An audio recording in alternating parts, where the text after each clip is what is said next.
Bonjour Gilles, ici pour actualité-dvd.com. Je vous parle du combo en Blu-ray DVD de Assassin's Creed. Le film de Justin Kurzel est distribué par 20th Century Fox et met en vedette Michael Fassbender, Marion Cotillard et Jeremy Irons, sorti en magasin le 21 mars 2017. Callum est un condamné à mort, recruté dans un programme de recherche scientifique géré par une mystérieuse organisation. Les expériences portent sur la mémoire génétique et exploitent une énorme machine de réalité virtuelle, l'Animus.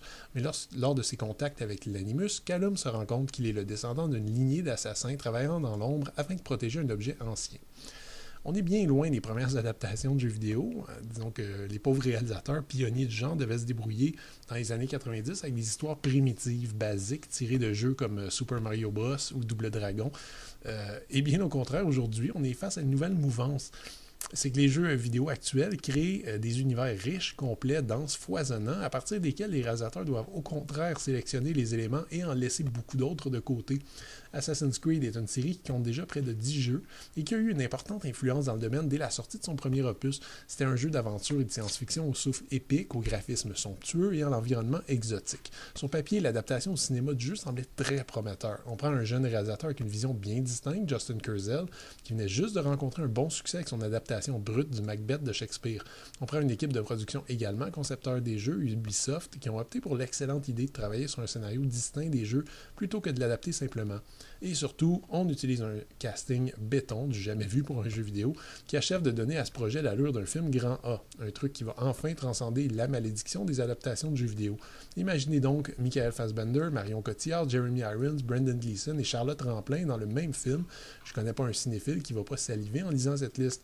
Or, curieusement, à sa sortie, personne ne fait de cas du film, il est apparu en salle et a disparu dans un silence retentissant et pour moi incompréhensible.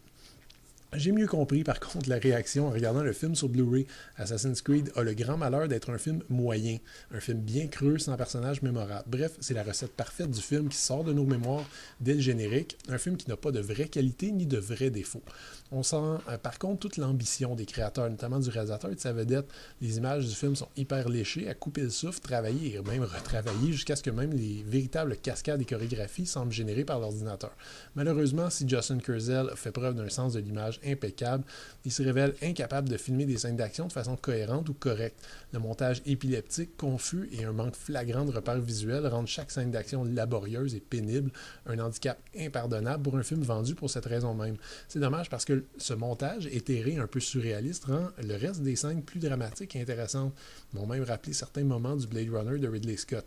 Michael Fassbender, d'autre part, est toujours incapable d'offrir une mauvaise performance et habite son personnage mal défini comme s'il s'agissait d'un rôle à Oscar. Par ailleurs, malgré des dialogues pompeux et de grands airs sérieux, le reste de la distribution n'arrive pas à cacher le fait que le scénario demeure à la base une œuvre de série B aux détails assez absurdes, voire ridicules. Bref, beaucoup de talent pour pas grand-chose. Le Blu-ray est présenté en 2x40 anamorphique avec piste audio en anglais DTS HD 7.1 ou en français, espagnol, portugais, hindi, urdu, tamil ou telugu 5.1.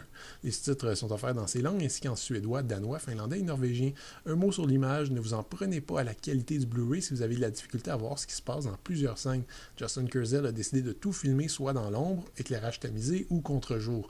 Je pense que c'est une façon d'ajouter une aura de mystère à l'ensemble, mais le résultat est plutôt que l'action se retrouve encore plus difficile à décrypter.